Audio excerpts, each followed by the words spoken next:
Olá pessoal, hoje estamos aqui com o EcoCast, o meu, o seu, o nosso podcast, voltado para o meio ambiente e a preservação. Dá o joinha, se inscreve no canal e comenta nos comentários os próximos temas para os próximos episódios. E Puxa a vinheta!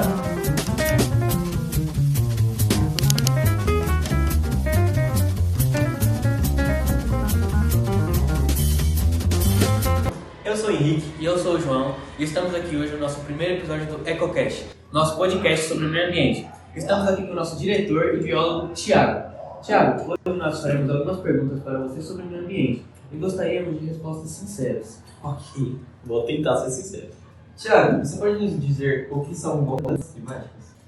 Mudanças climáticas são fenômenos que acontecem naturalmente, como as glaciações são mudanças climáticas, a deglaciação também, que é o derretimento, também são mudanças climáticas, formaram lagos que existem até hoje, só que o que está acontecendo hoje são mudanças climáticas que acontecem de maneira muito mais rápida do que aconteceram nas eras anteriores. Então, mudanças climáticas são mudanças que acontecem no clima, só que envolvem todo o planeta Terra. Você pode nos dizer por que elas são tão ruins para o meio ambiente, para a nossa vida como um todo?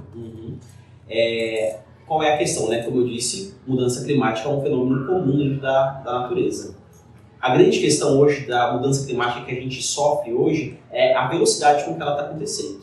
A velocidade com que ela sempre aconteceram foram coisas que duraram, não sei precisar, mas talvez milhões de anos, para que isso permite que todos os seres vivos se adaptem a essa condição.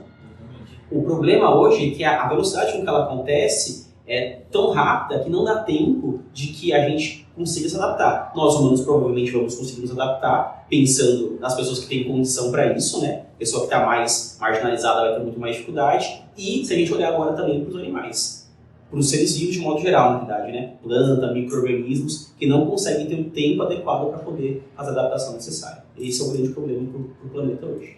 Tiago, entre os meios de desacelerar as mudanças climáticas estão o reflorestamento, a transição a energias limpas e a diminuição dos gases de efeito de estufa. Você poderia citar mais alguns exemplos para a gente? Sim.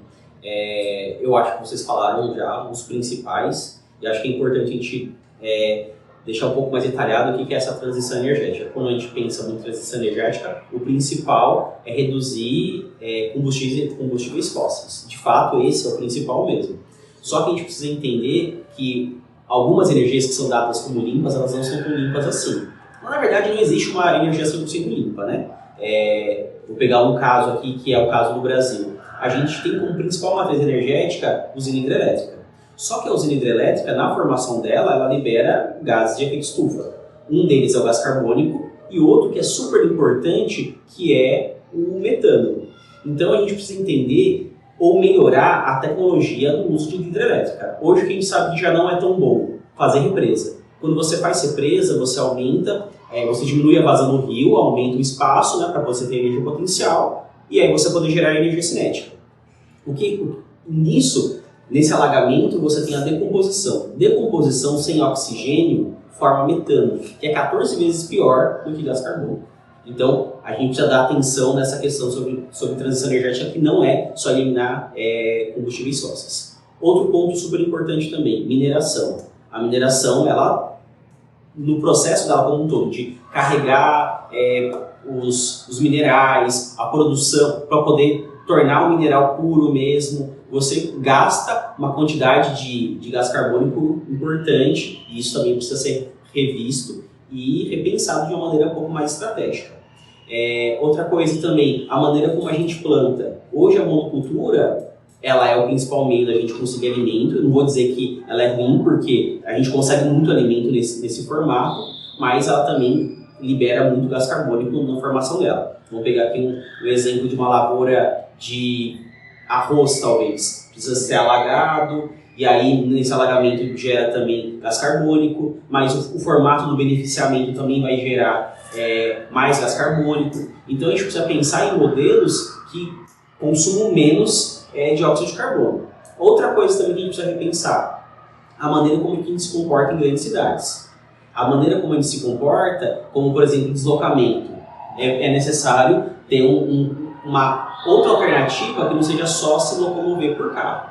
E que mesmo, mas a gente está numa tendência de aumentar carro elétrico, e eu acho que em alguns anos a gente vai ter uma porcentagem cada vez maior desses esses automóveis. Mas aí tem um ponto importante, que a gente precisa pensar que no processo de fabricação de um carro automático libera muito gás carbônico. Então a gente precisa investir mais em transporte coletivo, talvez aquelas pessoas que moram mais perto usar outros meios que são mais saudáveis, talvez bicicleta, o próprio andar a pé também, que além de desacelerar a mudança climática, contribui também para uma vida com mais qualidade. Né?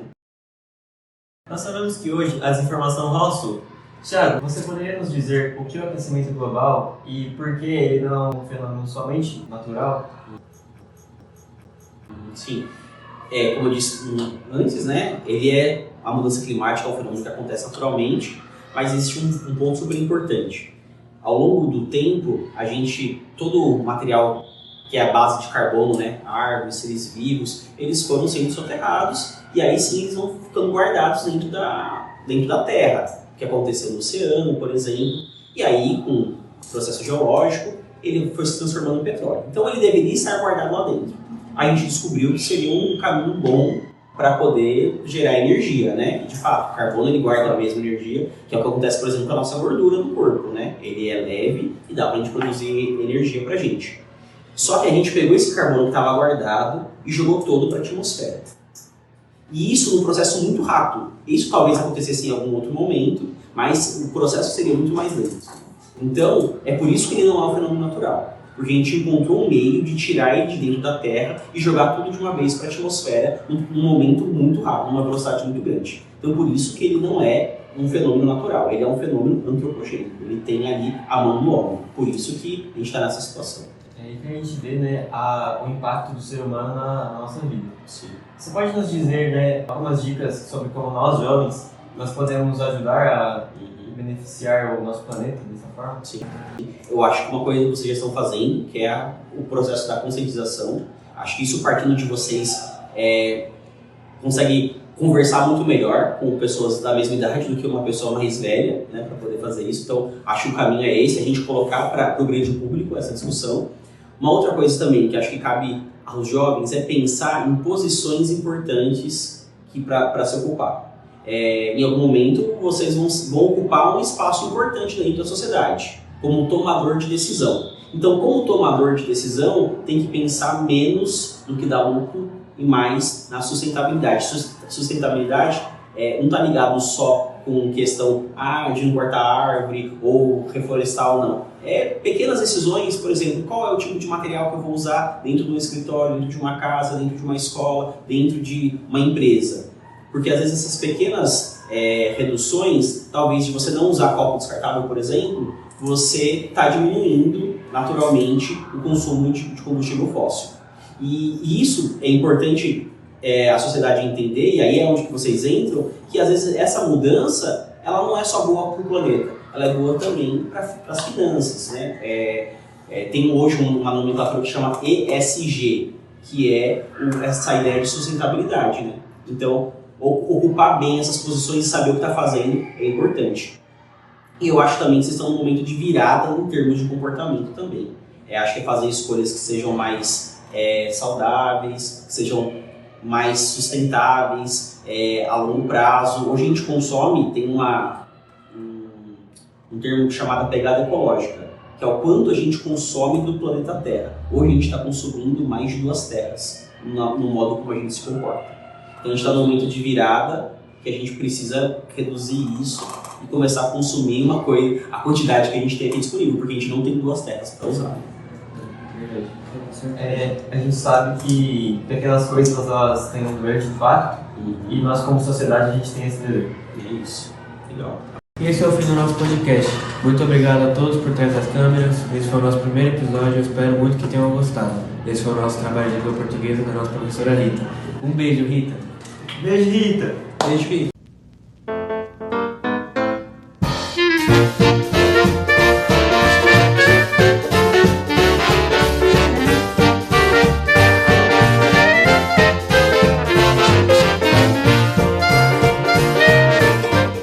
Fala pessoal, estamos aqui no nosso podcast EcoCast. Esqueci. Nosso podcast, o EcoCast, um podcast Puta que vontade. Voltado ao meio ambiente. Mas fica reto, fica normal. Não, é porque você tá assim, ó. Pra ele não ficar. O nosso podcast. Acabou. Então, Meio ambiente e para a preservação. isso aí. Broxou, né? O que eu tinha que Ai. falar? Olá pessoal, hoje nós estamos aqui com o meu, o seu, o nosso podcast. Vai tiver aquele começo do vídeo que ele tá falando. Sério? Eu liguei no quentinho, Parece. Ah, lê aqui. Ah.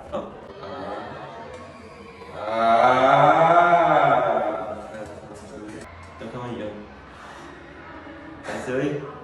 Tô pensando, calma. Não fala. Fala, amigão. Você vai falar pra ele. Você Eu pode vou, falar. velho. Cala a boca que matem. Cala a boca que matem.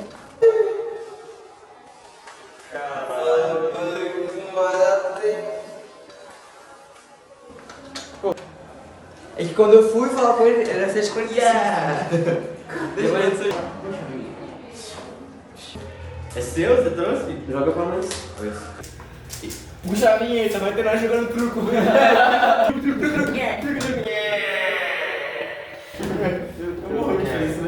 Olá pessoal, hoje